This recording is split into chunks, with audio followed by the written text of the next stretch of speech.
What's going on, guys? Welcome to Everything Always. My name's Michael Roman, aka Allfires. I guess at some point we should do another rumor roundup and get all of the cameos that have been reported in various places over the last 6 months into one video. I guess I should do that actually in the next couple of days, and I will. In the meantime, we're hearing from a character about a character that seems like a no-brainer to show up finally after we saw them last at the end of WandaVision, and Paul Bettany issuing a more than curious denial that included the words yes when referring to Doctor Strange in the Multiverse of Madness. This recently reported in a million places. We're breaking down exactly what he said and the likelihood that we'll see White Vision's return in the upcoming sequel to the original Doctor Strange. But first, if you could, consider hitting the subscribe button. We do daily Marvel content at the channel, and that's all we do. Everything from official Easter egg breakdowns, trailers, reviews, to sort of news stories like we're covering today and everything in between. So if that sort of thing's for you, consider hitting the sub button and leaving a comment down below. That'll automatically enter you to win our ongoing PS5 giveaway, and if you want, stick around to the end of the video. We'll get into all the giveaway stuff again there. Okay, so in the latest edition of Who and Where is the Werewolf Marvel Style on the Late Night Show with Stephen Colbert, Paul Bettany was asked point blank whether or not White Vision would show up in Doctor Strange in the Multiverse of Madness. Quick side note, it's properly Spectral Vision, but we've all just called him White Vision for so long now, and admittedly he was White Vision on the show, so we're gonna go with it. This was Paul Bettany's response to his potential cameo in this upcoming sequel. Quote, "Yes, a really great question. And again, I said I was going to be entirely honest with you. You're asking if, am I in Doctor Strange?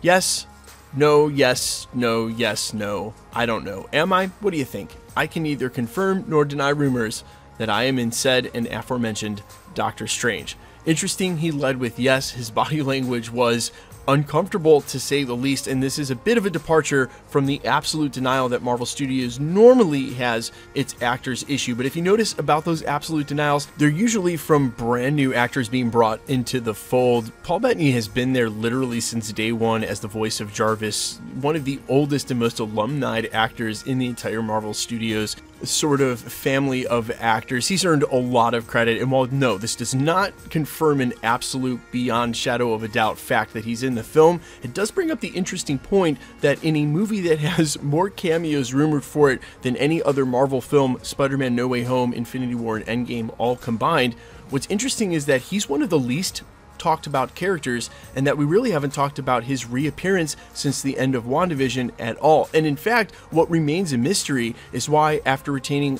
all of his memories with the help of the memory that was made real by Wanda, he chooses not to engage with Wanda or reunite with her at all. He chooses to say, "I am Vision," and leave. He actually wants nothing to do with this.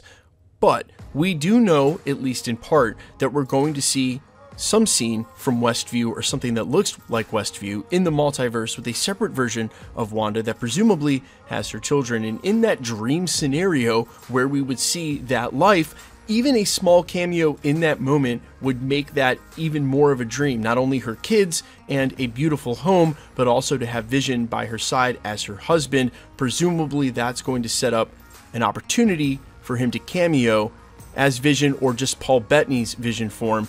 And then that's it, right? And then that's the cameo instead of this big White Vision reuniting. Look, is there a possibility for multiple theories there to fit the narrative? 100%. But I think the most likely case for this and for him to cameo is in one of those scenes, just setting up the dream scenario, making that much more poignant, hurt that much more. When you take a step back, I think talking about the cameos and reading the cameo landscape that we've seen so far, it's really about bringing back these older X-Men characters, these older Fantastic Four characters, the awe of that, bringing together the multiverse. He already exists out there, and I would love to see him in the future, possibly West Coast Avengers formation and or in Armor Wars. And I think they set his character up to stick around, and I've said I want them to do this. The more characters, the merrier for the next time we get to some big Avengers Endgame level event, whether it be Secret Wars against Doctor Doom, Annihilation, fighting Galactus, whatever it's going to be. No reason to just kill off these characters. Keep them around, keep bringing them back. That's what Marvel Comics always did.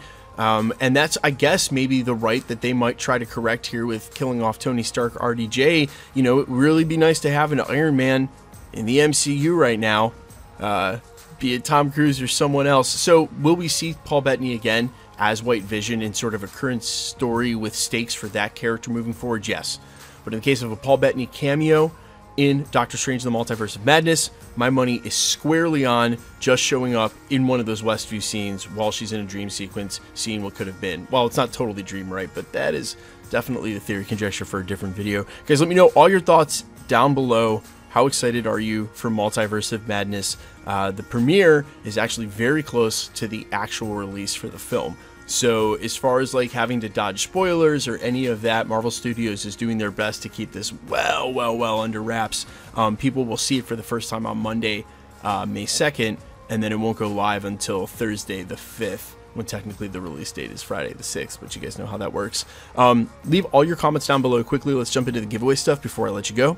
Okay, we're still giving away PlayStation 5s all the way up to 1 million subscribers, and we're doing it at every 20,000 subscribers. So if you want to be entered to win for the next one, which is at 960, or for any of the other giveaways here at the channel, all the same rules will always apply. All you have to do, hit the subscribe button, leave a comment down below.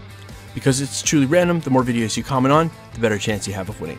All winners will be announced at the end of videos, the same way we're doing here. The best way to keep up with the content has always been to hit the notification bell with all notifications turned on. And as always, if you like today's video, I'd appreciate it if you'd hit the like button. My name's Michael Roman. You can find me in a couple of places, Instagram and Twitter at IamFires. You can also find me on Spotify, YouTube, Amazon, Apple, iTunes, wherever you listen to original music, AM, FM radio, your old iPod, a Zune that you had from 20 years ago. I'm probably not on those things, but if you listen to current new music, you can find me under All Fires. And you should check it out, because even if you don't like it and you want to support me as an artist, you clicking it helps it hit the algorithm and find the people who may like it, and I would love you forever for that. In the meantime, I have some really exciting announcements coming up, and I have been spread as thin as I have ever been as an artist. And if you're still listening in the 6 minute and 52, 53, 55 second minute mark of this video, I want to take a second and remind you that no matter what you're dreaming about or what you still want for your life, no matter how old you are or how early or new you are to the process, you still have plenty of time to change everything about everything you do. It starts with small changes. I certainly believe in you. If no one else is going to tell you that, if you believe in yourself and I believe in you, there's two. And if there's been something you want to tackle, or you want to change, or you're still dreaming about a huge goal that could take years to accomplish, those years have to start with day one, and it is never too late to do that.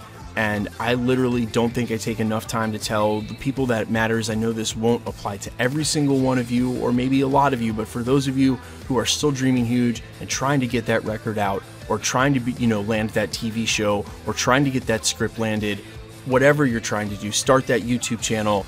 I believe in you. You absolutely can do it. If I can do it, you can do it. You guys should have seen my first videos. They were horrible. I was on a 12-year-old computer with a noisy computer. You could hear the fan in the background with a horrible crackling mic. It was terrible. I was making my thumbnails on free thumbnail maker. I think I had no idea what I was doing. And if I can do that, you absolutely can. I believe in you. You gotta try. You owe it to yourself to try.